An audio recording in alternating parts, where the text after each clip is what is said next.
ఈ దినమునకు ఏర్పాటు చేయబడిన వాక్య భాగము లూకా సువార్త 18వ అధ్యాయము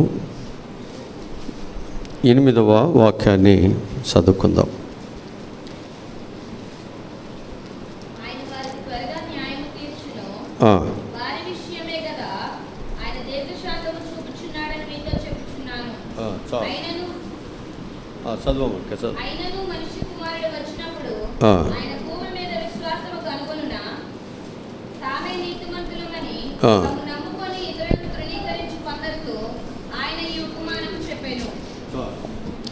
అంటే ప్రభువు ఒక మాట మనకు బోధిస్తున్నాడు.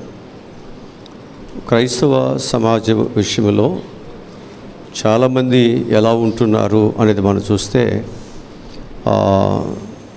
మేము నీతిమంతులమి లేక మేము గొప్పవారిమి అనేటువంటి ఒక భావంతో వారు ఎలా ఉంటున్నారు అంటే, దైవ నీతిని, దైవ శక్తిని, దైవ ప్రేమకు చాలామంది దూరం అయిపోతున్నారు.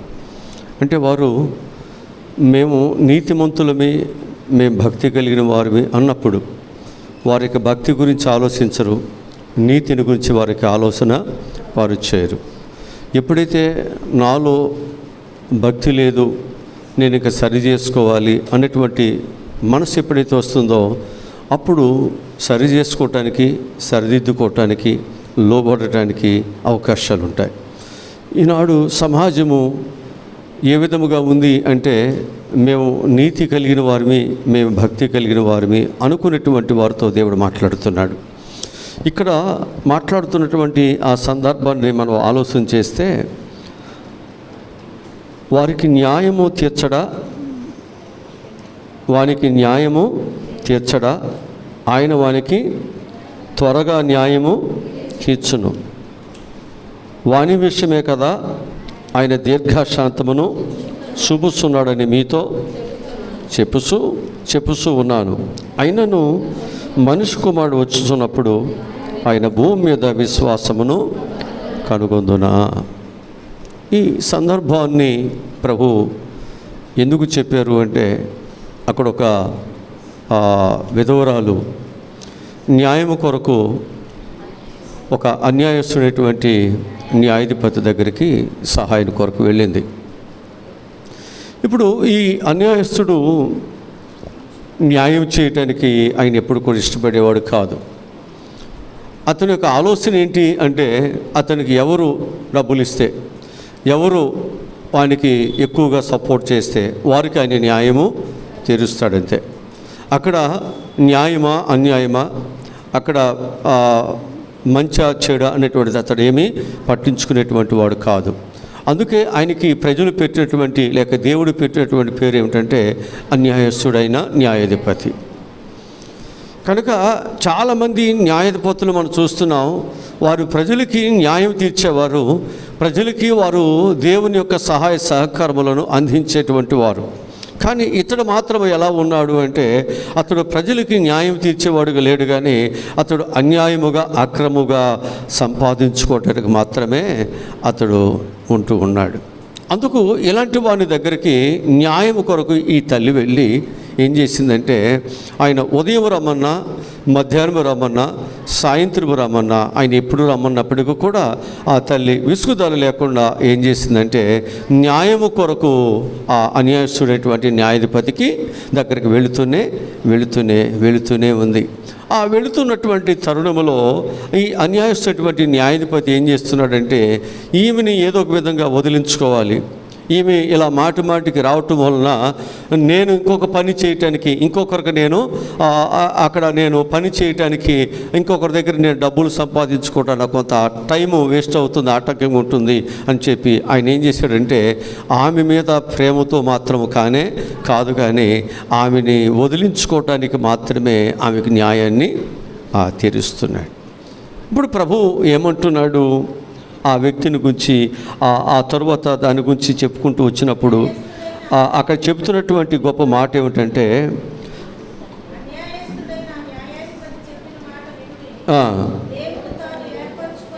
దేవుడు తాను ఏర్పరచుకొనిన వారు దివారాత్రులు తన్ను గురించి మొరపెట్టుకొనుచుండగా అది దేవుడు వారికి న్యాయం తీర్చడా? ఒక అన్యాయస్తుడే ఇలా మాట మాటికి తల్లి వెళితే న్యాయం తీర్చాడు కదా. ఒక మనుషుడు స్వార్థపరుడు, ధనాపేక్ష కలిగిన వాడు, లోకములో అనేకమైనటువంటి ఆశలు కలిగినటువంటి వాడే తన దగ్గరికి సహాయం కొరకు వెళ్ళినప్పుడు, మాటికి ఆయన దగ్గరికి వెళ్ళినప్పుడు ఆయన సహాయమును చేసినప్పుడు దేవుడు న్యాయవంతుడు. ఒక పాపిగా ఉన్నప్పుడు పరలోకాన్ని విడిచిపెట్టి మనకు న్యాయం తీర్చడానికి, మనల్ని విడిపించడానికి, మనకు అనేకమైనటువంటి ప్రయోజనకరమైనటువంటి విధానాన్ని మనకు నేర్పించడానికి వచ్చిన దేవుడు మనకు న్యాయము తీర్చడా అంటే ఆయన ఖచ్చితంగా న్యాయము తీరుస్తాడు. మనం అడగక మునిపే అవసరతలు తీర్చాడు.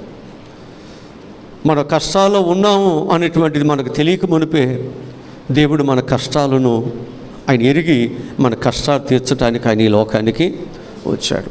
శిక్షాఫలం ఏంటో మనకు తెలియనప్పుడు ఆ శిక్షాఫలము దేవుడు ఎరిగి ఉండి, ఆ శిక్షాఫలము నా బిడ్డలు పొందుకోలేరు, లేకపోతే నా పిల్లలు ఆ శిక్షాఫలమును ఓర్చుకోలేరు, భరించలేరు అని చెప్పి ఆ శిక్షాఫలమును తన మీద వేసుకోవటానికి వచ్చిన దేవుడు. నీవు ప్రార్థిస్తే, నువ్వు ప్రభు దగ్గరకు వచ్చి మొరపెడితే, నువ్వు ప్రభు దగ్గరకు వచ్చి ప్రభువా నాకు ఈ అవసరం ఉంది అని ప్రభు దగ్గర నువ్వు అడిగితే ప్రభు నీకు సహాయము చేయడా అంటే ఆయన ఖచ్చితంగా మనకు సహాయమును చేస్తాడు. అయితే ప్రభు అంటున్నాడు, నేను మీకు సహాయం అయితే నేను చేస్తాను. ఒక మనుషుడే సహాయం చేసినప్పుడు నేను ఎందుకు చేయను? ఒక తల్లి బిడ్డ తల్లి దగ్గరికి వెళ్ళి నాకు ఆకలేస్తుంది, నాకు రొట్టె నీవు అని అడిగితే ఏ తల్లి కూడా ఆ బిడ్డకు రాయనివ్వదు కదా. నాకు చేపలు వండిపెట్టు, కూర వండిపెట్టు, చేపల కూర వండిపెట్టు అని ఏ బిడ్డ అయినా తల్లిదండ్రులను అడిగితే ఏ తల్లి కూడా ఆ పామును వండి ఆ బిడ్డలకు పెట్టదు కదా. ఎందుకనంటే ఒక తాత్కాలికమైనటువంటి ఒక తల్లిదండ్రులే బిడ్డల విషయాల్లో ఎంత శ్రద్ధ వహించి ఇంతగా బిడ్డలు అడిగినదల్లా ఇస్తున్నప్పుడు పరలోకమందున్న తండ్రి మీకు సహాయము చేయడా? ఆయన ఎవడా? ఖచ్చితంగా ఇస్తాడు. మనం ఆరాధన చేస్తున్న దేవుడు, మనం ప్రార్థిస్తున్న దేవుడు లోకములో ఉన్నవారందరికంటే గొప్పవాడు, ఆయన ఉన్నతమైన వాడు. ఇక ఆయన గురించి మనం సందేహించక, ఆయనను అడుగు వాటికంటేను, నువ్వు ఊహించు వాటికంటేను అత్యధికముగా ఇవ్వటానికి ఆయన ఇష్టత కలిగే ఉన్నాడు. అయితే ఆయన వచ్చేసరికి నువ్వు ఏదైతే ప్రభు దగ్గర పెడుతున్నావో అది నీకు ప్రభువు నీకు ఇవ్వటానికి ఆయన నీ దగ్గరకు వచ్చేసరికి నీవు ఒకవేళ ప్రార్థన జీవితాన్ని, విశ్వాసతను, భక్తిని, దైవ మార్గాన్ని విడిచిపెట్టేసేవేమో. ఆయన నీ కన్నీరు తుడవటానికి, నీకు న్యాయం తీర్చటానికి ప్రభువు రాబోతున్నాడు. ఆయన వచ్చేసరికి ఒకవేళ అన్యాయస్తుడుగా ఉన్నావేమో, లేకపోతే దేవునికి విరోధమైనటువంటి జీవిత విధానాల్లో ఒకవేళ మన జీవితాలు ఉన్నాయేమో. ఉదాహరణకు చూస్తే అబ్రహాం శారాలు దేవుడు ఏర్పాటు చేసుకున్నాడు.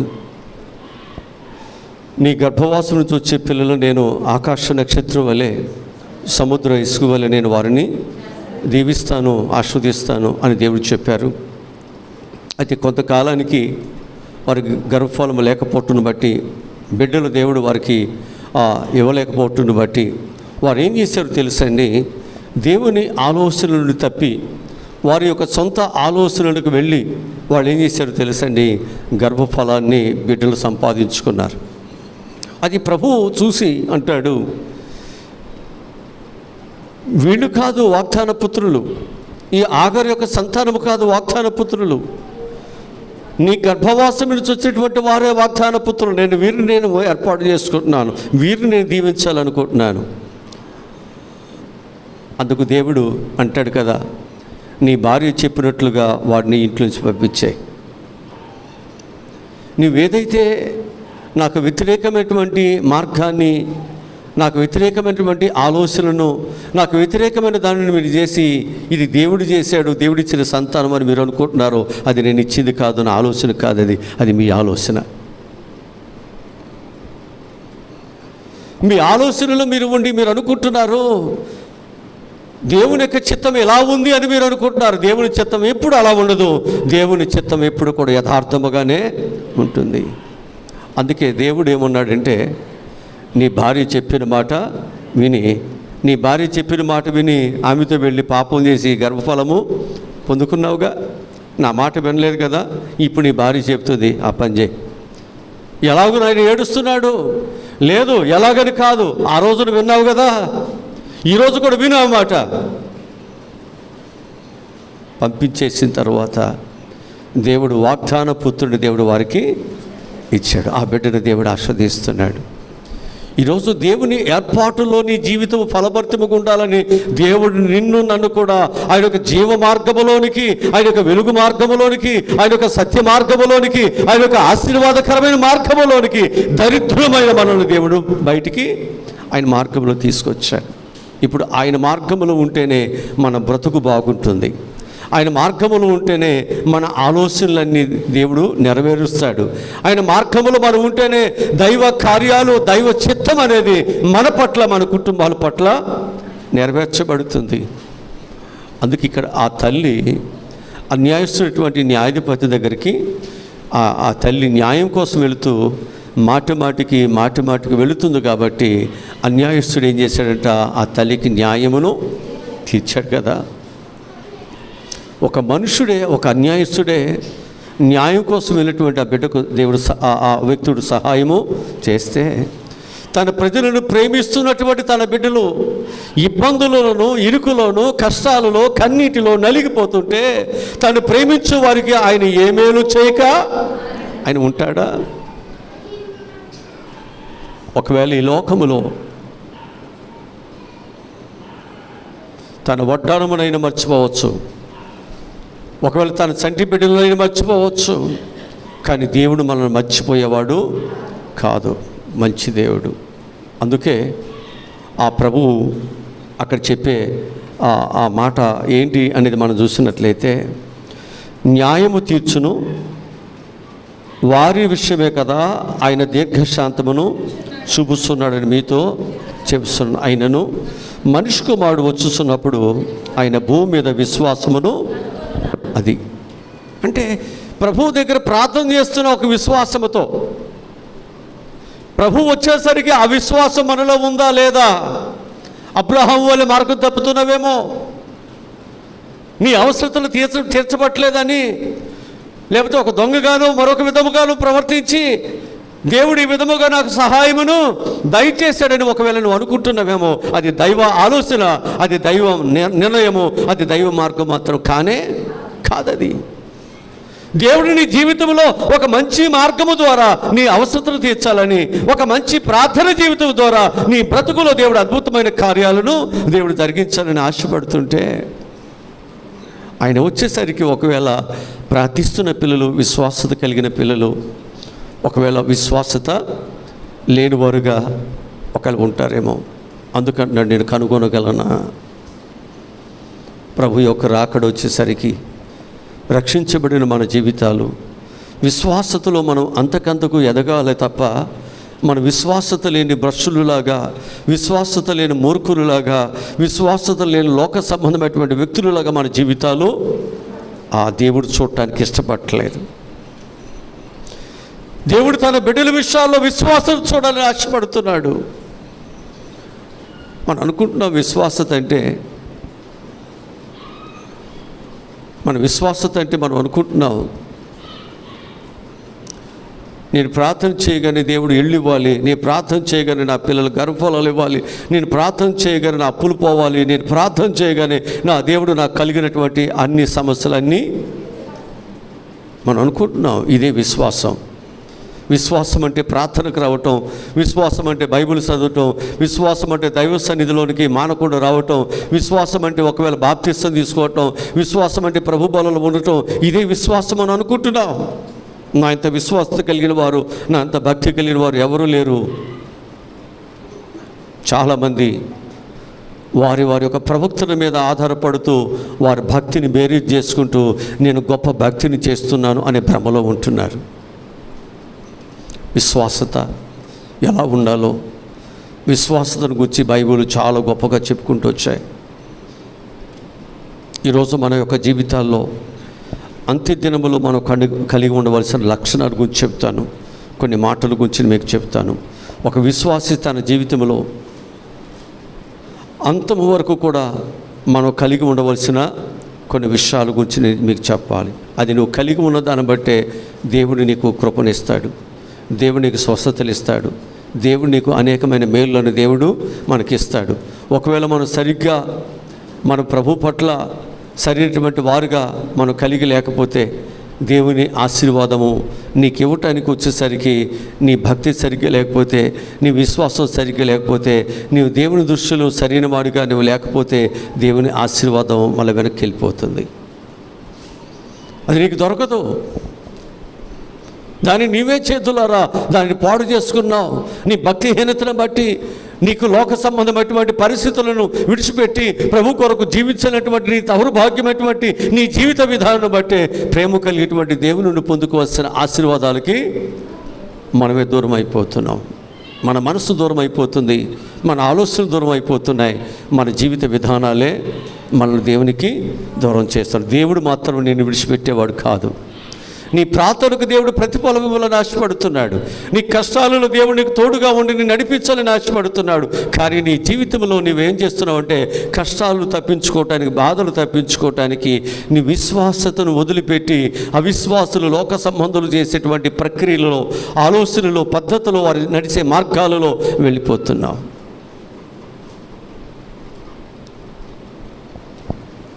బైబిల్ నుంచి కొన్ని మాటలు చెప్తాను.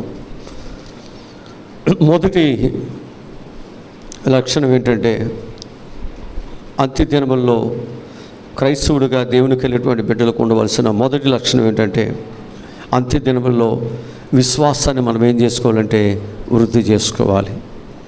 ప్రతి ఒక్క బిడ్డ కూడా ప్రభువుని విశ్వాసము కలిగి బాప్తిసం తీసుకున్నాం ఆయన బిడ్డగా బ్రతకటానికి.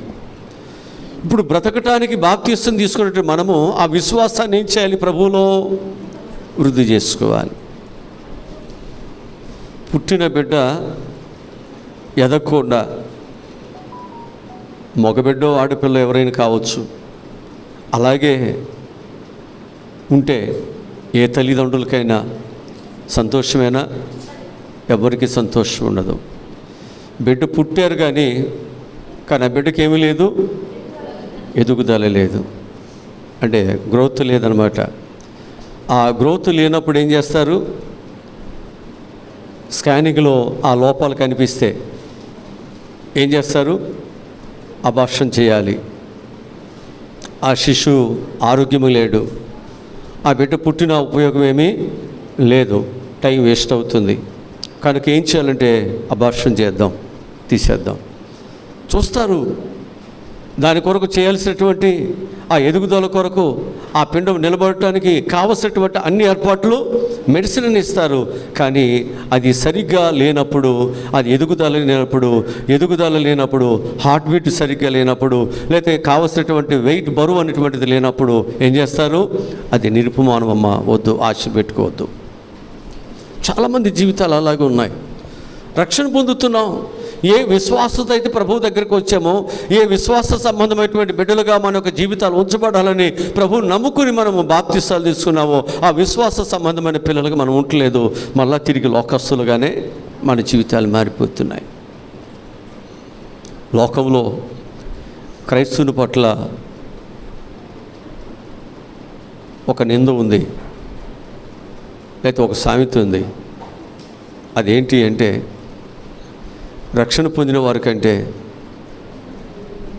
దేవుని మందిరానికి వెళ్ళే వాళ్ళకంటే మేమే మంచివాడవండి అనేటువంటి ఒక నానుడు క్రైస్తవుల మీద ఉంది. ఎందుకని అంటే క్రైస్తవుల యొక్క జీవితాలు అలాగే ఉన్నాయి. ఆ విధానంలో ఉంటున్నారు, రక్షణ పొందుతున్నారు, కానీ వారి యొక్క మనసు మారట్లేదు, వారి పద్ధతులు మారట్లేదు, వారి క్రియలు మారట్లేదు, వారి ఉద్దేశాలు మారట్లేదు. మారనప్పుడు నీవు నేను కూడా సమానమే కదా. ఇంకా ఒక విధంగా చెప్పాల్సి వస్తే, నువ్వు దేవుని మందిరానికి వెళ్ళి దేవుని నామాన్ని అవమానపరుస్తున్నావు. నేను దేవుని మందిరానికి వెళ్లకుండా నా జీవితం మీద నేను కొనసాగిస్తూ కాస్త కోస్త భక్తి కలిగి నేను నీ మీద నేనే మెరుగు. ఈరోజు ప్రతి ఒక్కరికి అదే విషయాన్ని, ఆఖరికి త్రాగుతున్న వారు కూడా అదే విషయాన్ని చెబుతున్నారు. లోకంలో ఒక పాప జీవితం ఉన్నటువంటి వారు కూడా అదే విషయం చెబుతున్నారు. ఒకవేళ మేము అందరి దృష్టిలో ఒకవేళ పాపులుగా ఉండవచ్చేమో, మీరు నీతిమంతులు అని చెప్పి మీరు నీతిమంతులుగా లేకుండా పాపులుగా జీవిస్తున్నారు. అంటే మీరు మోసం చేస్తున్నారు. మేము మోసం చేయట్లేదు, మేము పాపులమని లోకంలో మేమందరం ఎదుట ఒప్పుకుంటున్నాం. కానీ మీరు నీతిమంతులమని బాప్తిస్తం తీసుకుంటున్నారు, ప్రభు యొక్క రక్తంలో పాలుభాగస్తులు అవుతున్నారు, దేవుని బిడ్డలు అని ముద్ర వేసుకుంటున్నారు. కానీ సాతాను బిడ్డలుగా, అంటే మన విశ్వాసతలో మనం ఎదుగుతున్నామా? మరలా మనం తిరిగి వెనక్కి వెళ్ళిపోతున్నామా? ఏదైతే వద్దనుకున్నామో, ఏ స్నేహమతేతో వద్దనుకున్నామో, ఏ లోకమైతే వద్దనుకుని మనం బయటకు వచ్చామో, తిరిగి మనం దానిలోనికి వెళుతున్నామంటే మనం వెనుక వెళుతున్నాం తప్ప మన ముందుకి మన విశ్వాసం ఎదగట్లేదు, మన భక్తి ఎదగట్లేదు. అలా ఎదగనప్పుడు విశ్వాసులను ప్రేమించే దేవుడు, విశ్వాసులకు సపోర్ట్ చేసే దేవుడు, విశ్వాసులను ఉద్ధరించాలని ఆశపడుతున్నవాడు, విశ్వాసులకు అనేకమైనటువంటి దీవులను ఇవ్వాలని ఆశపడుతున్నటువంటి దేవుడు, ఆయన ఒకవేళ అంత్య దినములలో నీ జీవితాన్ని ఆశీర్వాదకరంగా నిలపటానికి వచ్చుతున్నప్పుడు, ఒకవేళ నీలో విశ్వాసమే లేకపోతే నిన్ను ఎవడు కాపాడుతాడు? నిన్ను ఎవరు రక్షిస్తాడు? ఎందుకనంటే విశ్వాసత కలిగిన వారు ఎలా ఉంటారు అంటే, ఆరోగ్యం లేకపోయినా, ఇళ్ళు లేకపోయినా, డబ్బులు లేకపోయినా, గర్భఫలము లేకపోయినా, ఉద్యోగాలు లేకపోయినా, ఈ లోకములో నాకు ఏమీ తినటానికి త్రాగటానికి ఏమీ లేకపోయినా నా ప్రభు ఉంటే నాకు చాలు. అది వారిలో ఉన్న విశ్వాసం. అందుకే లాజరు, పేద లాజరు ఏమున్నా లేకపోయినా ఆయన ప్రభు పట్ల విశ్వాసతను ఆయన కాపాడుకున్నాడు. ఆ విశ్వాసతను ఆయన ఎప్పటి వరకు కాపాడుకున్నాడు అంటే, ఆయన ఈ లోకాన్ని విడిచి వెళ్ళేంత వరకు కూడా ఆయన విశ్వాసతలోనే ఉన్నాడు, దైవభక్తిలోనే ఉన్నాడు. తనకున్న లోపాలు, తనకున్న దరిద్రతో, తనకున్న వ్యాధులో, తనకున్నటువంటి అనేకమైన కష్టాలు బట్టి నేను ఇంత భక్తి చేస్తున్నాను, ఇంత ప్రార్థన చేస్తున్నాను, దేవుడు నాకే సహాయమును చేశాడని ఎప్పుడు ఎన్నడూ దేవునిని ఆయన దూషించినట్లు తన నోట దూషణ మాట రాలేదు. అదే విశ్వాసం. ఇవాళ విశ్వాసం అంటే ఏంటంటే, నేను ప్రభు దగ్గర అడుగుతున్నదల్లా నాకు రావాలి, నేను పొందుకోవాలి. విశ్వాసం అంటే ఏమిటంటే, నేను ప్రార్థిస్తున్నది ప్రభు వెంటనే విని నాకు సహాయమును చేయాలి. ఇది విశ్వాసం అనుకుంటున్నాం. ఒకవేళ ఈ విధానంలో ఉన్నటువంటి వాడు విశ్వాసం అనుకుంటున్నారు. లేదు, విశ్వాసం అనేటువంటిది శోధనలోనూ బాధల్లోనూ నీ విశ్వాసతను నీవు కాపాడుకున్నప్పుడే నువ్వు నిజమైన విశ్వాసం. అది ప్రభు అంట. ఆయన రెండవ రాకడలో ఆయన రాబోతున్నాడంట. ఆయన వచ్చుస్తున్నప్పుడు ఈ భూమి మీద నేను విశ్వాసులను కనుగొందునా? ఈ రక్షించబడినటువంటి వారిలో నేను ప్రార్థన చేస్తున్నాను, నాకు దేవుడు ఏం కార్యాలు చేశాడు, నేను ఎందుకు దేవుని వెంబడించాలని వెళ్ళిపోయేవాళ్ళు, ఉద్యోగాలు లేవని వెళ్ళిపోయేవాళ్ళు, గర్భఫలాలు లేవని వెళ్ళిపోయేవాళ్ళు, నేను నా అప్పులు తీరలేదు, నా వ్యాధులు పోలేదు, లేదా నా బిడ్డలు చనిపోయారు, నా భర్త చనిపోయారు, నాకే సహాయమును దేవుడు చేశాడు అని దేవుని దూషించి వెళ్ళిపోయేవారు. రకరకాల ఆలోచనలతో, రకరకాల పద్ధతుల్లో అనేక మంది విశ్వాసులు ఏమైపోతున్నారంటే దేవుని నుండి వెళ్ళిపోతున్నారు. ఇప్పుడు ఎవరు విశ్వాసులు, ఎవరు నిలబడుతున్నారు? ఈ లోకంలో ఇళ్ళు, వాకిళ్ళు, భోజనాలు, వస్త్రాలు వీటి కొరకు కాదు. ప్రభు అంటాడు కదా, ఇవన్నీ మీకు కావాలని తండ్రికి తెలుసు. మీకు ఏమి కావాలో అవన్నీ తండ్రికి తెలుసు. మీరు అడగక మునిపే మీకు ఏమి కావాలో అన్నీ దేవుడు సిద్ధపరిచాడు. మనకి ఏమి కావాలో అవన్నీ దేవుడు సిద్ధపరిచాడు. ఆ రోజుల్లో మనకు గ్యాస్ కావాలని మనకు తెలియదు, కరెంటు కావాలని మనకు తెలియదు, బంగారం కావాలని మనకు తెలియదు కదా. ఇలాంటి విలువైనటువంటి వస్తువులు లేతే మనం కొనుక్కోవాలి అని మనకు తెలియదు, లేతే ఇలాంటి ఇల్లు కట్టుకోవాలని మనకు తెలియదు. కానీ దేవుడు అన్నిటినీ, నా పిల్లల జీవితం ఎలా ఉండాలి, ముందు భవిష్యత్తును దేవుడు చూశాడు. నీ జీవితంలో ముందు కాలంలో నీకు ఏమేమి కావాలో దేవుడికి అన్నీ ఆయనకి తెలుసు కాబట్టే ఆయన నీకు ఏమి కావాలో అన్నీ సిద్ధపరిచాడు. ఇవాళ నీకు ఏమి కావాలో నాకు దేవుడు ఇవ్వట్లేదని నువ్వేమి దేవుని దగ్గర నిందించవలసిన పని లేదు. ఆయన బిడ్డగా నీ వచ్చిన నీతి, లేకపోతే నీ వచ్చిన విశ్వాసత, నీ వచ్చినటువంటి భక్తి ఏదైతే ఉందో దాన్ని దేవుని ఎదుట రుజువు చేసుకుంటే చాలు. ఆయన విశ్వాసులను ఆయన ఎన్నడూ విడిచిపెట్టేవాడు కాదు. ఆయన విశ్వాసులకు ఎప్పుడు కూడా ఆయన ఒక తండ్రిగా, తల్లిగా, ఆదరణకర్తగా దేవుడు తన బిడ్డలకి ఎప్పుడు తోడుగానే ఆయన ఉంటాడు. అందుకంటాడు యాకోబు విషయంలో అంటాడు, యాకోబు నేను నిన్ను ఉపేక్షింపక నేను నిన్ను ఏర్పాటు చేసుకున్నాను కనుక నువ్వు భయపడవద్దు, నువ్వు దిగులు పడవద్దు. నువ్వు పురుగులంటూ వాడివే, తక్కువ వాడివే, కానీ నేను నిన్ను కొండలను పిండి చేసే ఒక నురుబిడి రాణుగా, నేను నీకు పదునైనటువంటి ఒక పదునైనటువంటి దానిగా నేను నిన్ను చేయబోతున్నాను. ఎంత గొప్ప మాట! నీ ఎదుట ఏ పర్వతములు కూడా నిలబడే వాటన్నిటినీ నీవు పొడి చేస్తావు. హల్లెలూయా! దేవుడు అంత గొప్ప ఆలోచనలను దేవుడు పిలిచిన తన బిడ్డల పట్ల దేవుడు కలిగి ఉన్నాడు. అందుకే పెంట కుప్పలలో ఉన్న దీనులను దేవుడు పైకి ఒక ఆశీర్వాదకరమైన స్థితిలో దేవుడు నిన్ను ఉంచాలని ఆశపడుతున్నాడు. ఆయన యందు విశ్వాసం కలిగి ఉందాం, ఆయన యందు నమ్మిక కలిగి ఉందాం. నీ దీనస్థితిని దేవుడు ఖచ్చితంగా మారుస్తాడు. నీ అప్పులు దేవుడు తీరుస్తాడు, నీకు గర్భఫలం ఇస్తాడు, ఉద్యోగాలు ఇస్తాడు. కానీ ఆయన ఇచ్చేంతవరకు కూడా నీ విశ్వాసాన్ని విడిచిపెట్టొద్దు. నీ విశ్వాసము నుంచి ఒక్క ఇంచు కూడా నువ్వు పక్కకి వెళ్ళిపోవద్దు. నీ విశ్వాసమునకు కర్తయు దాన్ని కొనసాగించువాడునైనా యేసు వైపే చూద్దాం. ఆయన నిన్ను అనేక సమస్యలలో, అనేక చీకటిలో, అనేకమైన అవమానములో, అనేకమైనటువంటి కష్టాల్లో దేవుడు నిన్ను దాటిస్తాడు. హల్లెలూయా! అందుకు ప్రతి క్రైస్తవుడు కూడా ఏం చేయాలి? అంతేనా? విశ్వాసాన్ని ఏం చేయాలి? వృద్ధిపరచుకోవాలా లేదా? ఏమండి, విశ్వాసాన్ని మనం వృద్ధి చేసుకోవాల్సిందే. చాలామంది యొక్క జీవితాల్లో విశ్వాసము చాలామంది యొక్క జీవితాల్లో కనిపించట్లేదు. చాలామంది జీవితాల్లో విశ్వాసం మనకు కనిపించట్లేదు.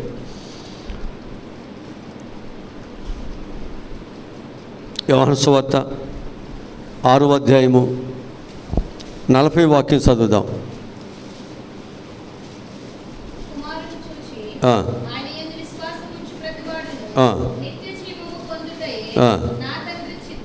అది ఎవరిని చూడాలి? మనము ఎవరిని చూడాలి? కుమారుని చూసి. మనకేముండాలి? ఆ కుమారుని యందు మనకేముండాలి? విశ్వాసం ఉంచాలి. ఆ విశ్వాసం ఉన్నవాడు ఏమవుతాడు? నిత్య జీవం పొందుకుంటాడు. ఈరోజు నేను మీకు జ్ఞాపకం చేస్తున్నాను, ఆ కుమారుని యందు మనకేముండాలన్నమాట? ప్రతి ఒక్కరికి విశ్వాసం ఉండాలి. కుమారుడు తండ్రి ఏ విధముగా ఏకమై విశ్వాసత కలిగి తండ్రి యొక్క చిత్తాన్ని ఆయన నెరవేర్చాడు. మనము కూడా మన తండ్రిని మనము కూడా ఏమవ్వాలి? ఏకమై ఆయన మనసు మన మనసు, ఆయన ఆలోచనలు మన ఆలోచనలు కలిసిపోయి ఆయన చిత్తాన్ని మనం నెరవేర్చాలి.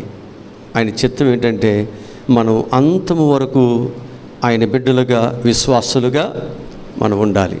సాతాను బిడ్డలుగా మనం ఉండొద్దు. మనం దేవుని పిల్లలుగా మన జీవితాలు ముగించబడాలి.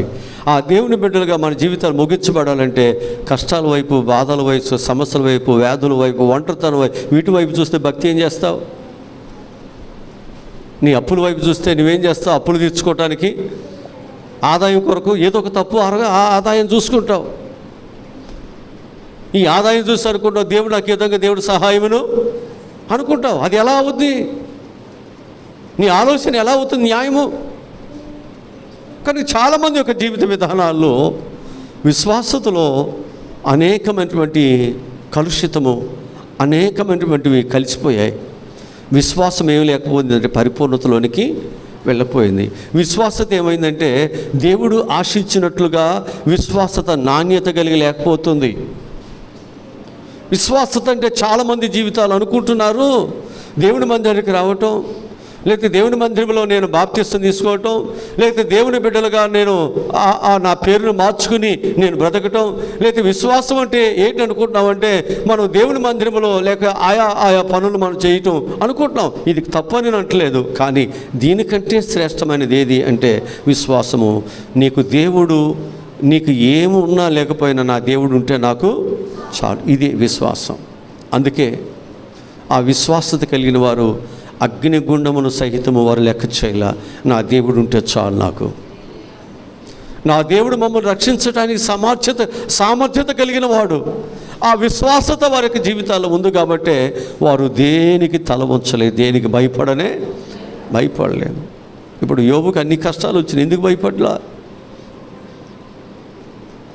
ఆయన పూజిస్తున్న దేవుడు, ఆయన శక్తి సామర్థ్యత అతను ఎరిగి ఉన్నాడు, ఆయన ఒక గొప్పతనమును ఎరిగి ఉన్నాడు, ఆయన ఒక మహోన్నతమైన అద్భుతమైనటువంటి కార్యాలను ఆయన చేయగలడు అనేటువంటి దానిని ఆయన ఎరిగి ఉన్నాడు, అందుకే భయపడలేదు. పేతురు అంటాడు, ప్రభు నీవైతే నేను కూడా నీళ్ళ మీద ఎరిగి ఉన్నారు, అందుకే వాళ్ళు సాహసించడానికి ధైర్యం వహిస్తున్నారు. నీవు కూడా ఎరిగి ఉంటే భయపడవు దేనికి. నువ్వు కూడా ఎరిగి ఉన్నట్లయితే అంటాడు కదా, యోన అంటాడు, నన్ను ఎత్తి సముద్రములు పడవేయండి. నేను పూజిస్తున్న దేవుడు సముద్రమునకు ఆకాశమునకు ఆయన సృష్టికర్త, గొప్పవాడు నా దేవుడు. నా దేవుడు నన్ను ఈ సముద్రము నుంచి రక్షించగలడు, అందుకే సముద్రానికి భయపడలేదు. నన్ను ఎత్తి సముద్రములు పడవేయండి, నా దేవుడు నాకు సహాయమును చేస్తాడు. మనం భయపడిపోతాం, ఇల్లు లేదని భయపడతాం, ఆరోగ్యం లేదని భయపడతాం, డబ్బులు లేవని భయపడతాం, లేకపోతే అది లేదు ఇది లేదని భయపడుతున్నాం. భయపడవద్దు. నీ దేవుని యొక్క గొప్పతనము, నీ దేవుని యొక్క ఉన్నతమైన స్థితిని వెరిగి ఉంటే నా దేవుడు ఉంటే చాలు, ఆ ధైర్యం ఉంది కాబట్టి జక్క ఏం చేశాడు, నా యేసయ్య ఉంటే చాలు అనుకున్నాడు, డబ్బు అవసరం లేదన్నాడు. విశ్వాసతలో ఎదగటం, భక్తిలో ఎదగటం, ప్రభు పిల్లలుగా మనకు జీవిత విధానంలో అభివృద్ధిలోకి వెళ్ళటం అనేటువంటిది ప్రభు ఆశిస్తున్నాడు, ఆయన కోరుకుంటున్నాడు. ఒకవేళ అది నీలో లేకపోతే ప్రభు ఏ విధముగా నిన్ను అంగీకరిస్తాడు, ఏ విధముగా దేవునికి సహాయమును చేస్తాడు? జాగ్రత్త. ఇది మొదటి మాటగా నేను మీకు జ్ఞాపకం చేస్తున్నాను.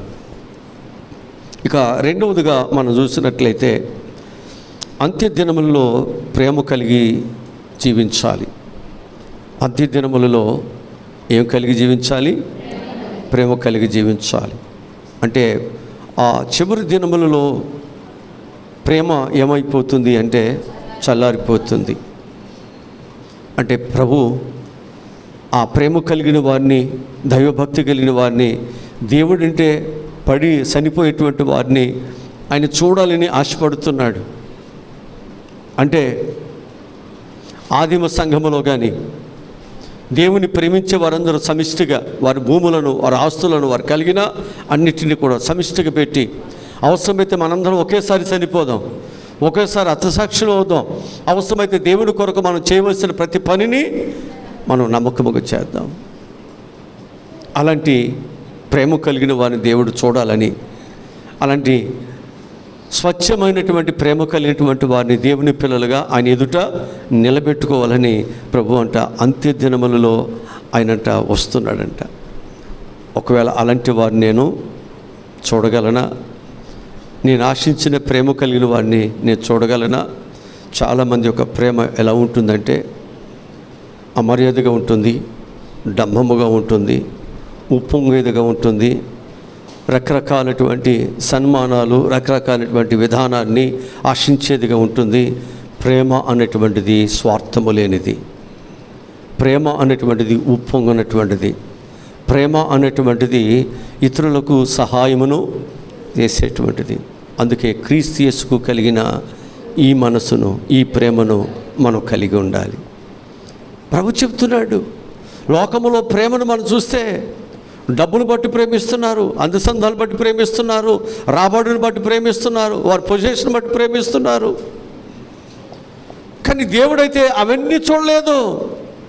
మన పాపులుగా ఉన్నప్పుడు, దరిద్రులుగా ఉన్నప్పుడు, పడిపోయిన వారుగా ఉన్నప్పుడు, ఎందుకు పనికిరాని వారుగా, త్రోసివేయబడిన వారుగా, వెలివేయబడిన వారుగా, దూరముగా విసిరివేయబడినటువంటి వారుగా ఉన్నటువంటి మనలను దేవుడు ప్రేమిస్తున్నాడు. ప్రేమించటానికి మనలో అర్హత ఏమీ లేదు.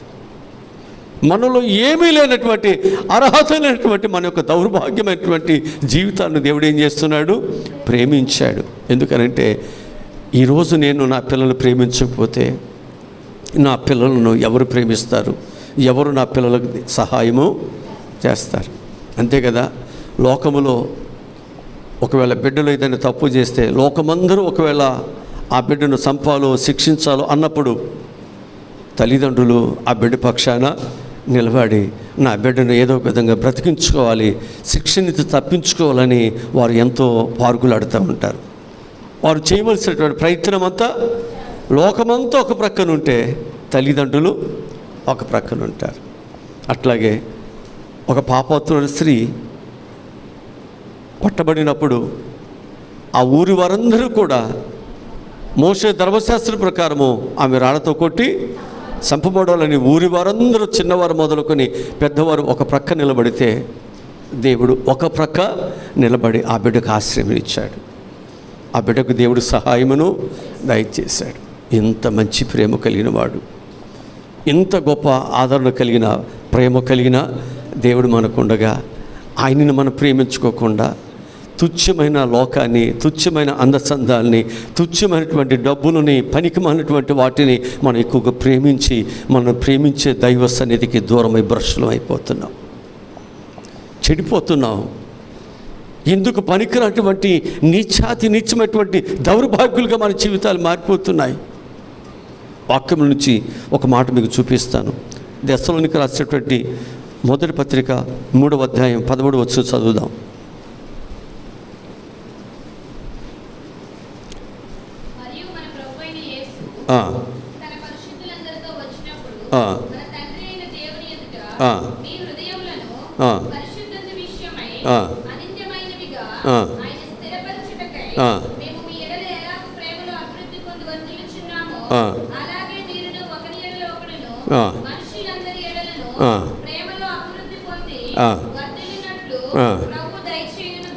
అది అంటే మనందరం కూడా ఎలా ఉండాలంటే, సంఘం అనేటువంటిది ప్రేమలో మనం ఏం చేయాలి? ఒకరు ప్రేమ కలిగి అభివృద్ధి చెంది వర్ధిల్లాలి మనం. ఇది ప్రభు కోరుతున్నాడు. మరి మనం ఏం కోరుతాం? అభివృద్ధి అంటే మనం ఏం కోరుతున్నాం? ఇల్లు కట్టుకోవటం, ఉద్యోగాలు కావాలి, ఆరోగ్యాలు కావాలి, పిల్లలకు మంచి జీవితాలు కావాలి. ఇది మనం అభివృద్ధి అనుకుంటున్నాం. ప్రభు వచ్చేసరికి ఇల్లు బాగా కట్టుకున్నారా? పిల్లలకు బాగా ఉద్యోగాలు సంపాదించారా? పిల్లలకు మంచి కుటుంబాలు కట్టారా? ఇది అడుగుతాడా? అడుగుతాడా? ఎట్టా కొట్టాయా, నేను దొంగ అయ్యా, ఇంకోటి ఎట్టా కొట్టిన పిల్లల్ని బడా నమ్మకమైన మంచి దాసుడా, నువ్వు చాలా బాగా చేసే తెలివిగా అని ప్రభువు నిన్ను మెచ్చుకుంటాడా? జాగ్రత్త. ప్రభు కోరేటువంటిది ఏంటంటే, అభివృద్ధి అనేటువంటిది ఈ లోక సంబంధమైన దాని కాడ దేవుడు చూసేది.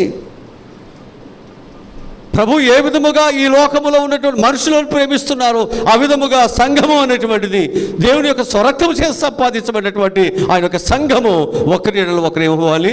ప్రేమ కలిగి ఉండి అభివృద్ధిలోకి వెళ్ళాలి. అంటే అనేకులను నశించిపోవటం ఇష్టం కానీ దేవుడు, ఆ బిడ్డలను ప్రేమించిన దేవుడు, ప్రాణం పెట్టిన దేవుడు, శ్రమ పొందిన దేవుడు, మనం కూడా నశించిపోతున్న అనేకులను నశించిపోవటం ఇష్టము కాక వారందరూ దేవుని ఎదుకు ప్రేమ కలిగి నడిపించాలి. ఒక బాధ్యతతో మనం పనిచేయాలి. మనమే చెడిపోతూ, మనమే మార్గము తొలగిపోతూ ఉంటే నీ మాట ఎవరికి చెబుతావు? అంటే దేవునితో నీ సంబంధం అంటే లోక సంబంధమైన జీవితాలు అనుకున్నావా? లోకస్తులాగా నేను లోకములో ఉంటాను, దేవునితో ఉంటాను అంటే దేవుడు నిన్ను ఇష్టపడతాడు అనుకున్నావా? నీ విశ్వాసతను, నీ భక్తిని, నీ ప్రార్థన దేవుడు కోరుకుంటాడు అనుకున్నావా? దేవుడు నేను ఒక ఉన్నతమైన స్థితికి దేవుడు తీసుకువెళ్ళని ఆశపడింది ఎందుకో తెలుసా? నీవు ఆయన బిడ్డగా బ్రతికితే, ఆయనతో నువ్వు అంటకట్టబడి ఉంటే నేను బహుగా, అందుకొరకు దేవుని నేను ఏర్పాటు చేసుకున్నాడు. మనమేమో దేవుని ప్రేమ కంటే దేవునితో ఉండే సంబంధము కంటే, దేవునితో మనకు ఉన్నటువంటి బాంధవ్యం కంటే లోక ప్రేమలు, లోక స్నేహాలు, లోక సంబంధం అనేవి ఎక్కువైపోతున్నాయి మనకి. దైవ సన్నిధిని అవసరమైతే వాటి కొరకు మనం దీనిని విడిచిపెడుతున్నాం. ప్రభు అంటున్నాడు, నీకు ఏదైతే లాభకరమైనదో దాన్ని పెంటుతో సమానముగా ఎంచుకోవాలి. ఎంచుకోలేకపోతున్నాం మనం. అలా ఎంచుకోలేనప్పుడు ప్రభుని ఎలా ప్రేమించగలం? యవనస్తుడు దేవుడి మాట ఎలా అతడు పాటించగలిగాడు? వ్యసన పడుతూ వెళ్ళిపోయాడు. అతడు ఎలా పరలోక రాజ్యానికి వెళతాడు? అతడు ఎలాగో దేవుని నీతిని నెరవేర్చగలుగుతాడు? అతడు ఎలాగో దేవుని బిడ్డగా అతడు బ్రతకగలుగుతాడు? ఆయన మాట వినేవాడే కదా. అందుకే విశ్వాసులు అనేవారు కుమారుని యొక్క మాట వినాలి. దేవుని మాట విన్నవాడే, ఆయన మాట విన్నవాడు వారి ప్రయాసాలు పోతాయి, వారి కన్నీరు తొడబడుతుంది, వారి దప్పికలు తీర్చబడతాయి, వారి జీవితాల్లో గొప్ప ఆశీర్వాదాన్ని వారు సంపాదించుకుంటారు. వాక్యముల నుంచి ఒక మాట చూపిస్తాను. మత్తయి సువార్త 24వ అధ్యాయం 12 వచ్చి చదువుదాం. 24:12.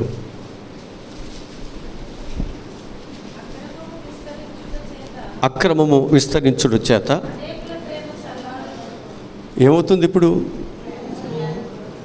అసలు ప్రేమ చల్లారటానికి కారణాలు ఏంటి? అక్రమం ఏమవుతుంది? ఎవరిలో? విశ్వాసుల్లో సహితం. ఎట్టగొట్టు బ్రతకాలిగా, ఎట్టగొట్టు ఇల్లు సంపాదించుకోవాలిగా, ఎట్టగొట్టు డబ్బులు సంపాదించుకోవాలిగా, ఎట్టగొట్టమైన సమాజంలో మాకున్న కొదువులు. అప్పుడు ఏం చేస్తున్నావు? అక్రమం ఏం చేస్తుంది? విస్తరిస్తుంది. అక్రమం విస్తరిస్తుంటే ఏమవుతుంది అంటే, తమ్ముడి మీద అన్నకి ప్రేమ లేదు, అన్న మీద భార్య మీద భర్తకి ప్రేమ లేదు, భర్త మీద అంటే అక్రమమే కదా. అప్పటి వరకు ప్రేమ అనురాగాలతో భర్తను చంపడానికి, బిడ్డలు చంపుకోవటానికి, భార్యను చంపటానికి, బిడ్డలు చంపటానికి, లేదా కుటుంబంలో ఎదురొచ్చిన వారిని చంపటానికి కారణం ఏంటి అంటే అక్రమమే. ఈ అక్రమ జీవితాలు, అక్రమ సంబంధాలు, అక్రమంగా పైకి రావాలి, అక్రమంగా నా జీవితంలో నేను ఎదగాలి అనేటువంటి స్వభావం ఏదైతే ఉందో అది సాతానుది కదా. ఆ సాతాను యొక్క స్వభావాన్ని బట్టి ఏం చేశాడు? ఈ సింహాసనం మీద నేను కూర్చోవాలి, అది నీది కాదుగా, అది దేవునిది కదా. అది నీది ఎలా అవుతుంది? నువ్వు ఎలా కూర్చుంటావు అంటే, నీది కాని దాన్ని నువ్వు ఆశించి దాని మీద కూర్చోటానికి నువ్వేం చేసావంటే కొంతమందిని పోగు చేసుకున్నావు. కొంతమందిని పోగు చేసుకుని ఏం చేస్తున్నావు అన్నమాట? దేవునికి, దైవ సన్నిధికి వ్యతిరేకంగా నువ్వు పాటుపడుతున్నావు. దేవుడు ఏం చేశాడు? వాటన్నిటిని కిందకి జాగ్రత్త. దేవుని ఆలోచన కానప్పుడు, దేవుని ఉద్దేశం కానప్పుడు నీ ప్రయత్నం ఏది కూడా సఫలము కాదు. దేవుని ఉద్దేశాలు ఉన్నప్పుడే దేవుడు నీకు ఏదైనా సహాయము, సపోర్ట్ చేస్తాడు. నీకు ఎప్పుడు దేవుడు తోడుకుంటాడు. కనుక క్రైస్తవ యొక్క జీవితంలో ప్రేమ చల్లారిపోవటానికి కారణం ఏమిటంటే అక్రమము. మన జీవితాల్లో అపవాది ఏం చేస్తున్నాడు? మంచి వాటిలో దేవుడేమో మంచి గోధుమలను ఆయన విత్తుతుంటే అపవాది ఏం చేస్తున్నాడు? గురుగులను వెదగలవా? మంచి కంటే చెడు కదా, కలుపే కదా బయటకు వచ్చేది, ఎప్పుడు ఎదిగేది. నీ జీవితాన్ని ఇదే పాడు చేస్తుంది. అపవాది విత్తుతున్నటువంటి అనేకమైన అక్రమము, అన్యాయం, మోసం ఏదైతుందో అది నీలోకి వచ్చేసి నీవేమైపోతున్నావు తెలుసండి? దేవుని ప్రేమించే విషయంలో, దేవుని సన్నిధికి వచ్చే విషయంలో, ప్రార్థన చేసే విషయంలో, దేవుని కొరకు బ్రతికే విషయాల్లో నువ్వు వెనక్కి వెళ్ళిపోతున్నావు. అంటే చల్లారిపోతున్నావు. ఏమైపోతున్నావు? చల్లారిపోతున్నావు. అంతే కదా. మనకి వేడి ఉంటే ఏదైనా ఉడుకుతుంది, ఏదైనా పొంగు వస్తుంది. ఏదైనా నీ జీవితంలో వేడి అనేది లేకపోతే ఏమైపోతాం? మనము చల్లారిపోతాం. చల్లారిన నీ జీవితము ఎందుకు కూడా ఉపయోగము లేదు. జాగ్రత్త.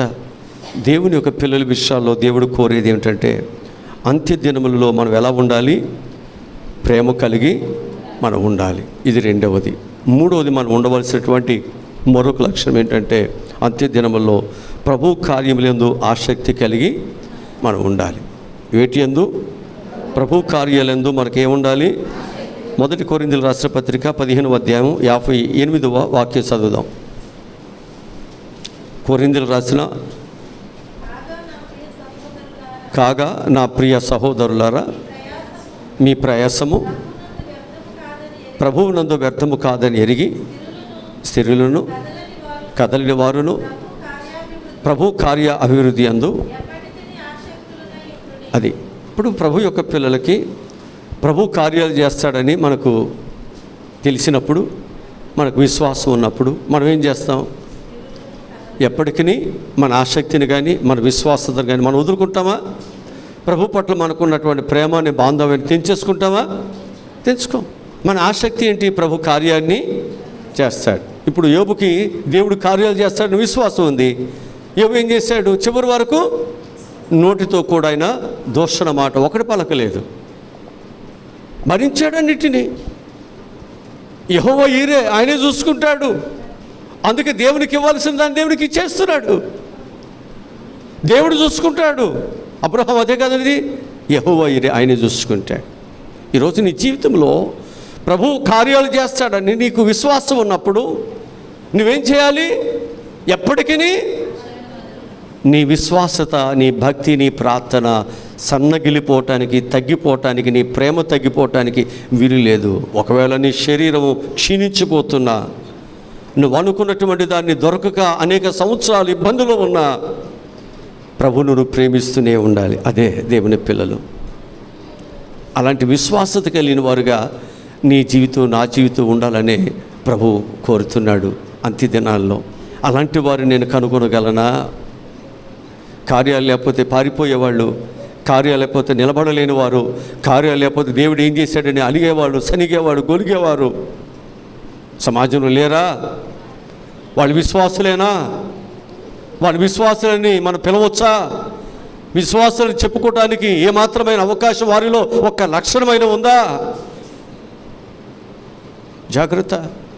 చాలామంది యొక్క భక్తి అంటే తెలియక, భక్తి అంటే చాలామంది ఏదేదో అనుకుంటున్నారు, ఎగరటం అనుకుంటున్నారు, లేకపోతే ఏదో మాట్లాడటం అనుకుంటున్నారు, ఏదో చేయటం అనుకుంటున్నారు. లేదు లేదు, తప్పది.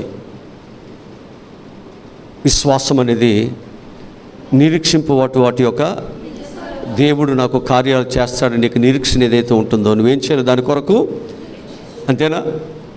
ఇప్పుడు విజయవాడ వెళ్ళటానికి పెరమలూరు బస్సు వస్తుందని మనకు తెలిసినప్పుడు మనం ఏం చేస్తాం?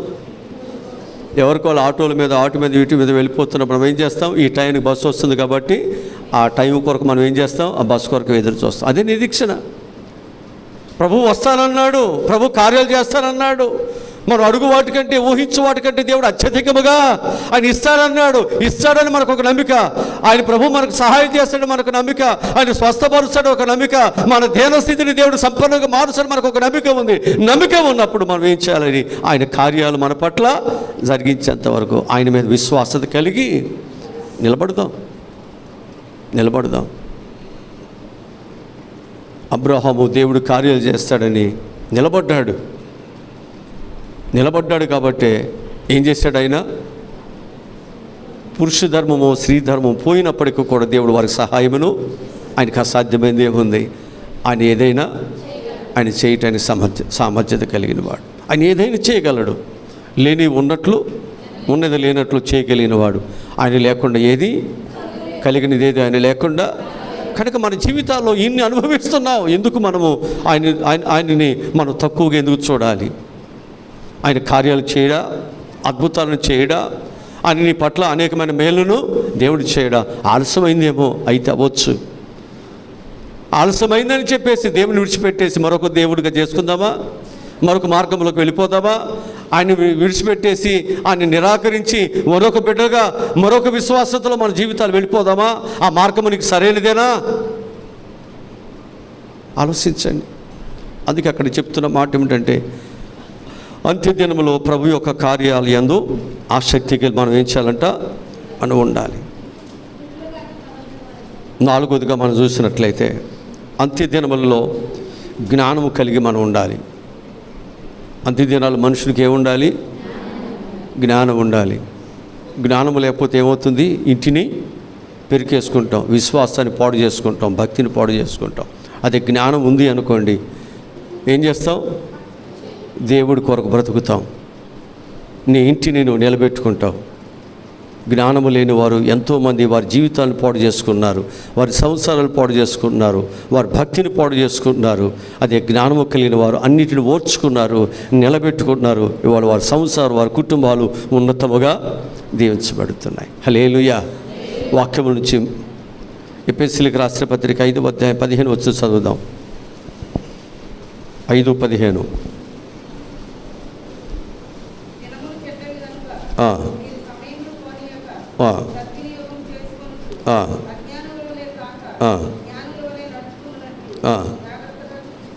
జాగ్రత్తగా ఎవరిని చూడాలి? మనం ఏం చేస్తామంటే ఎదుటోళ్ళని చూస్తాం. విశ్వాసులు ఎవరిని చూస్తాం?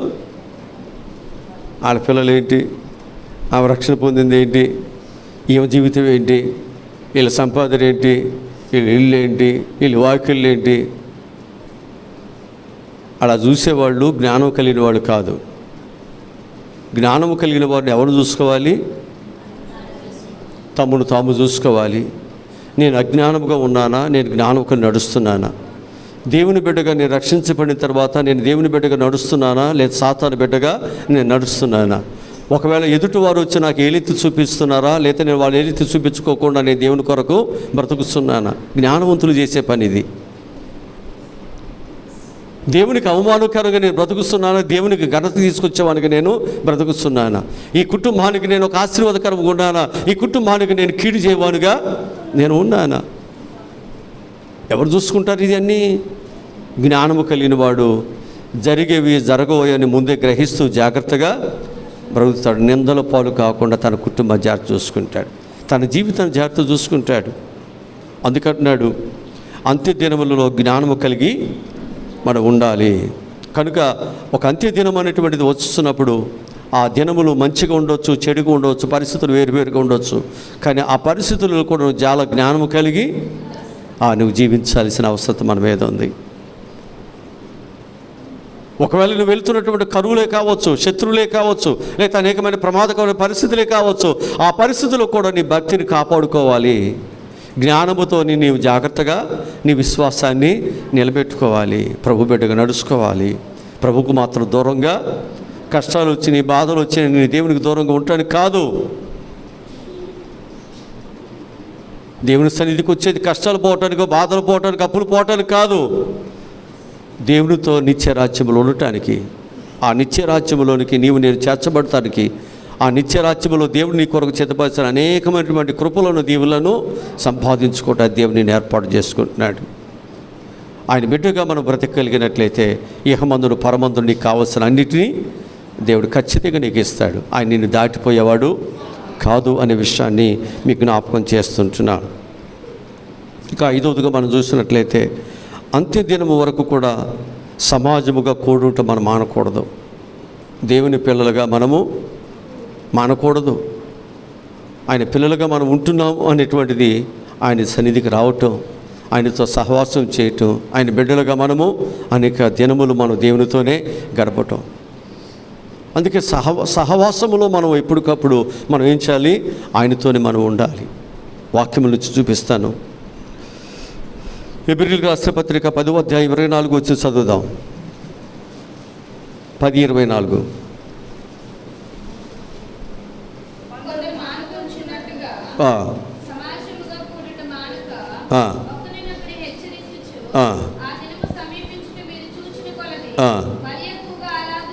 అది ఒకరికొకరు ఏం చేసుకోవాలి?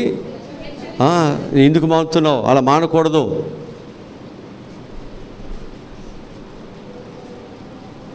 ఆ మాన్యమైనట్టు ఆమెని వెళ్ళి అడిగితే, అయ్యగారు ఇలా ఈరోజు అచ్చగా నా మీదే చెప్పాడు వాక్యం, అందుకే నేను రావట్లేదు.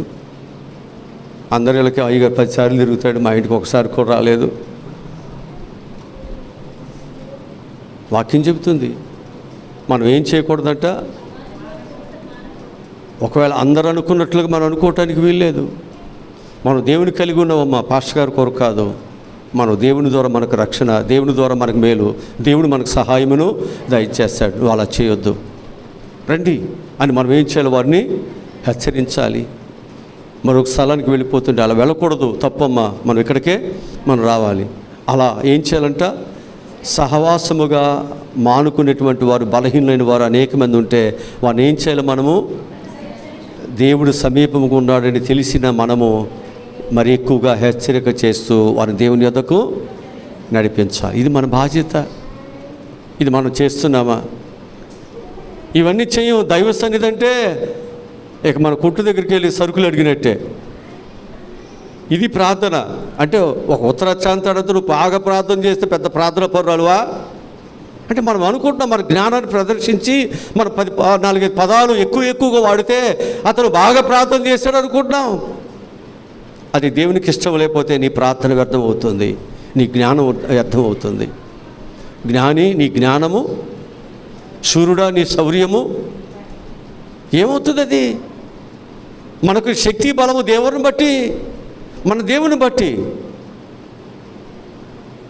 ఒకడు ప్రార్థన చేశాడు, గొప్ప ప్రార్థన చేశాడు. ఇంకొక ప్రార్థన చేశాడు, చిన్న ప్రార్థన. ఆ ప్రార్థన దేవుడు అంగీకరించాడు. నీ ప్రార్థన ఎంత గొప్పగా చేసావని కాదు, కానీ నీ ప్రార్థన దేవుడు అంగీకరించాడా, దేవుని వద్దకు వెళ్ళిందా లేదా, అది కావాలి మనకు. అది ఉంటే చాలు. అది నీకు ప్రతిఫలం ఇచ్చేది. అంటే నీ హృదయశుద్ధితో, దేవుని ప్రేమించే విశ్వాసముతో నువ్వు ప్రభు కొరకు నమ్మకముగా కార్య అభివృద్ధి యందు ఆసక్తి కలిగి నీ ఉన్నప్పుడు నువ్వు చేసే చిన్న ప్రార్థన కూడా దేవుడు కార్యాలని అని చేస్తాడు. అలాంటి గొప్పవారుగా నీవు ఎదగాలి. ఉన్నతమైన వారుగా సమాజంలో ఒక తలగా, పైవాడుగా నీ జీవితం ఉండాలి. పైవాడు తలగా ఉండేవాడు అంటే మనం అనుకుంటున్నాం మేడ మీద మేడ, డబ్బుల మీద డబ్బులు, లేకపోతే బంగారం మీద బంగారం, ఇవన్నీ సంపాదించుకున్నవాడు ఉన్నతమైన వాడు అని నువ్వు అనుకుంటున్నావు. అది ఎవరు? లోక సంబంధాలు ఆలోచించేది. దైవ సంబంధాలు ఆలోచన అది కానే కాదు. అది కాదు. దాని కొరకు నువ్వు దేవుని సన్నిధికి అవసరం లేదు. నువ్వు దేవుని సంపాదించుకోవటానికి, దేవునితో నువ్వు చక్కగా పెనవేసుకుని ఉండటానికి, దేవుని బిడ్డగా బ్రతకటానికి నువ్వు దేవుని సన్నిధికి వస్తే ఆ తరువాత దేవుడు నీకేం కావాలో అవన్నీ ధారాళముగా దేవుడు ఇస్తాం ప్రారంభిస్తాడు. హల్లెలూయా, హల్లెలూయా. ఆరోదుగా మనం చూసినట్లయితే అంత్యదినంలో దేవుని వాక్యం ఎక్కువగా కలిగి ఉండాలి. అంత్యదినాలు మనం ఏం కలిగి ఉండాలి? ప్రభు వచ్చేసరికి విశ్వాసం లేదు, ప్రేమ లేదు, వాక్యం లేదు, దేవుని కార్యాభివృద్ధి అంత ఆసక్తి లేదు, ఇవన్నీ లేవు.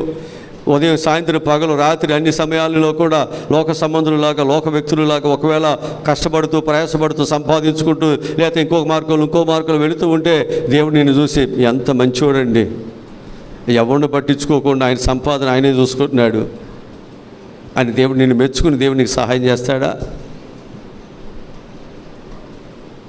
ప్రభు చెప్తున్న మాట ఏంటంటే, అంత్యదినాలు వచ్చేసరికి మన జీవితాల్లో ఏముండాలి? ఏం కలిగి ఉండాలి? దేవుని వాక్యం ఉండాలి. వాక్యం లేనివాడు దేవుని బిడ్డలు కాదు. వాక్యం ఉంటే నువ్వు పాపము నీలోకి రాకుండా, చెడు నీ హృదయంలోకి రాకుండా వాక్యము నేను చేస్తుంది, నేను కాపాడుతుంది, నీకు రక్షణ ఇస్తుంది, నేను భద్రపరుస్తుంది. అందుకే ఆ వాక్యమే యోసేపుకి తోడుగా ఉండి, ఆ వాక్యమే పాపములో పడిపోకుండా ఆ బిడ్డకు దేవుడి సహాయాన్ని, ఒక బలవంతుడుగా చేసేటువంటి శాంసోనేమో పాపంలో పడిపోయి ఏమైపోయాడు? భ్రష్టుడైతే పాపం చేయడానికి అవకాశం దొరికినప్పుడు కూడా ఆ నీతిమంతుడు యోసేపుకి దేవుడు ఆశీర్వాదాన్ని దేవుడు ఇస్తున్నాడు. ఒకవేళ నువ్వు దేని కొరకు ప్రయాసపడుతున్నావు, నువ్వు దేవుని కొరకు నిలబడితే, వాక్యము కొరకు నువ్వు తప్పిస్తే ఆ వాక్యము నిన్ను బ్రతికిస్తుంది. నీ బాధల్లో అదే నీకు నెమ్మదిని ఇస్తుంది. వాక్యము నిన్ను శోధనలో, బాధల్లో అన్నింటిలో ఆదుకుంటుంది. వాక్యము నీ పాదములకు దీపమై, నీ త్రోవకు వెలుగై, నీవు ఎక్కడ పడిపోకుండా, జారిపోకుండా, ఇరుకులు ఇబ్బందులు పడిపోకుండా అది నిన్ను సరైన మార్గంలో నడిపిస్తుంటుంది. అందుకే వాక్యం అందరికీ ఉండాలా? విశ్వాసకి ఏముండాలి? వాక్యం ఉండాలా? వాక్యం ఉండాలి. వాక్యం లేకపోతే ఎట్లా? వాక్య ప్రకారముగా, వాక్యం ఉండటం వాక్య ప్రకారం జీవించటం, వాక్యానికి మనం లోబడి జీవించటం, వాక్యానికి విధేయత కలిగి మనం బ్రతకటం. వాక్యం నుంచి ఒక మాట చూపిస్తాను. యెషయా గ్రంథము 2వ అధ్యాయము 2-3 వచనాలు చదువుదాం. యెషయా గ్రంథము 2వ అధ్యాయము 2-3 వచనాలు చదువుదాం.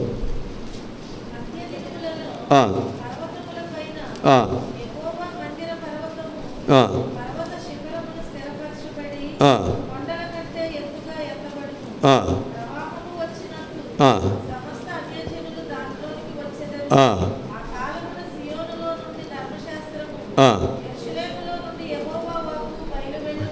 ఆ, జనములు గుంపులు గుంపులుగా వచ్చి ఆ, యాకోబు దేవుని మందిరమునకు, ఆ, యెహోవా పర్వతమునకు మనము వెళ్ళుదము రండి. ఆ. ఆయన తన మార్గముల విషయమై ఉమ్. మనకు బోధించును. హల్లెలూయా. ఆయన త్రోవలలో నడుదము ఆ. అని చెప్పుకొందురు. చూసారా, అంత్య దినముల్లో దేవుని వాక్యమును వినటానికంట అనేక మంది వస్తారంట. ఆయన వాక్యము ఎక్కడ ఉంటుందంటే పర్వతముల కంటే అన్నిటికంటే పైన ఉంచబడుతుందంట కదా. అనేక మంది ఏం చేస్తున్నారంట, ఆయన త్రోవలో నడుచుకోవటానికి, ఆయన త్రోవలో నడుచుకోవటానికంట అనేక మంది ఆయన వాక్యాన్ని వచ్చేస్తారంట. ఈరోజు ప్రియ దేవుని బిడ్డల, అంత్య దినములలో దేవుని వాక్యము నీలో ఉంటే దేవుడిని ఎత్తైన స్థితిలో దేవుడు ఉంచడానికి ఆశపడుతున్నాడు. అనేక మందిని దేవుడు ఆయన వాక్యము దగ్గరికి దేవుడు తీసుకొస్తాడంట. నువ్వేమీ కృంగిపోవద్దు. నువ్వు ప్రార్థిస్తున్న దేవుడు గొప్పవాడైనా ఈరోజు కాపని రేపైనా అనేక మంది దేవుని యొద్దకు అంత్యదినాలు వస్తారు. నీ కలిగిన దాన్ని జాగ్రత్త చూసుకో. నీ వాక్యాన్ని, నీ విశ్వాసతను, నీ ప్రేమను, నీ కలిగిన దాన్ని జాగ్రత్తగా చూసుకోండి. ప్రభు వచ్చేసరికి ఇవన్నీ నువ్వు కలిగి ఉంటే బలా నమ్మకమైన మంచి దాసుడా. హల్లెలూయా. ఏడవదిగా అంత్య దినముల వరకు దేవుని యందు నిలకడగా కూడా మనం ఉండాలి. అంత్య దినముల యందు దేవుని కొరకు మనం ఏం చేయాలి? నిలకడగానే మనం ఉండాలి. దానియేలు గ్రంథం 12:13 ఒక మాట ఉంది, చదవండి. 12:13 చదవాలి. నీవు అంత్య దినముల వరకు నిలకడగా ఉండిన యెడల విశ్రాంతి నుండి కాలాంతమందు నీ వంతులో నిలిచెదవు. ఎప్పటి వరకు నిలబడితే? అంత్య దినముల వరకు మనం నిలబడగలిగితే కాలాంతం వరకు దేవుడు ఏం చేస్తాడు?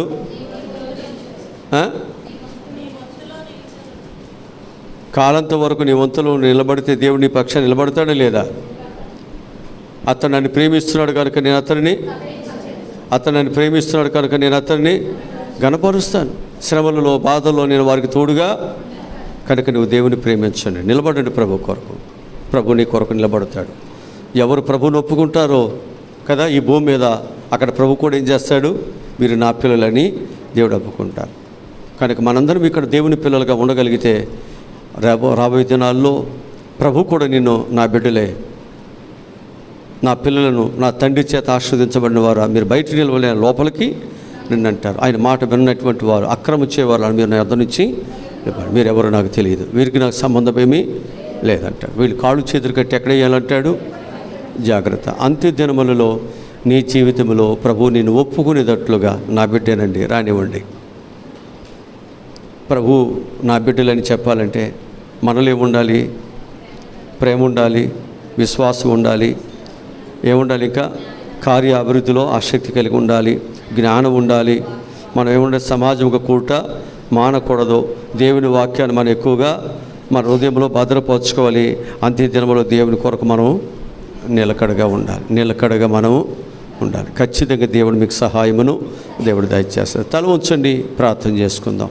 మా ప్రభు రక్షకుడా, ఈరోజు చెప్పినటువంటి విశేషమైన మాటలు ప్రభు, మేము ఒక క్రైస్తవులుగా మా జీవితాల్లో రక్షణ పొందితే అయిపోయింది, ఇక నేను దేవుని బిడ్డని, నేను పరలోకానికి వెళ్ళిపోతున్నాను అన్నటువంటి భావనతో చాలామంది దైవ శక్తికి దూరం అయిపోతున్నారు.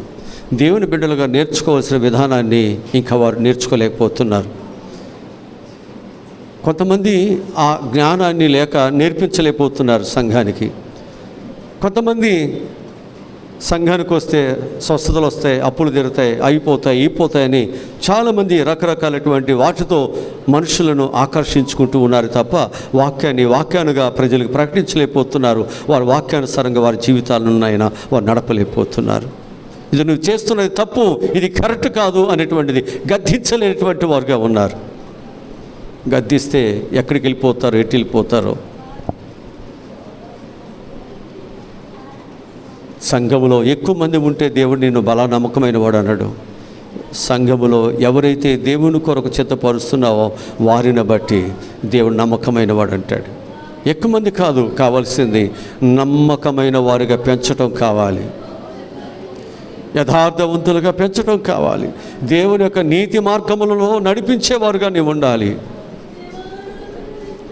అది దేవుడు చూస్తున్నాడు. ఈరోజు ప్రభువా ఆ విధానాన్ని ప్రతి ఒక్క బిడ్డ ప్రభువా అంత్య దినాల్లో కాలము సంపూర్ణమైపోయింది, వస్తానన్నవాడు రాకుండా మానపోడు. ఆయన వచ్చుస్తున్నప్పుడు భూమి మీద నీతి విశ్వాసము నేను కనుగొనగలనా, ప్రేమను కనుగొనగలనా, ప్రార్థన జీవితంలో నిలకడగా ఉండే వాళ్ళని చూడగలనా? అవును నాయనా, మేమందరం నాయన నీ కొరకు నమ్మకంగా మేము బ్రతుకున్నట్లు సహాయములు దయచేయండి. ఎవరు ఎలా ఉన్నా, ఎవరి పరిస్థితులు ఎలా ఉన్నా మేము నీ కొరకు నైనా మేము భయభక్తులు కలిగి నమ్మకంగా మేము ఉన్నట్లు సహాయములను దయచేయండి. తిరిగి నా పిల్లలు ప్రభు వారి వారి గృహాలకు వెళుతున్నారు, క్షేమం తీసుకెళ్ళండి.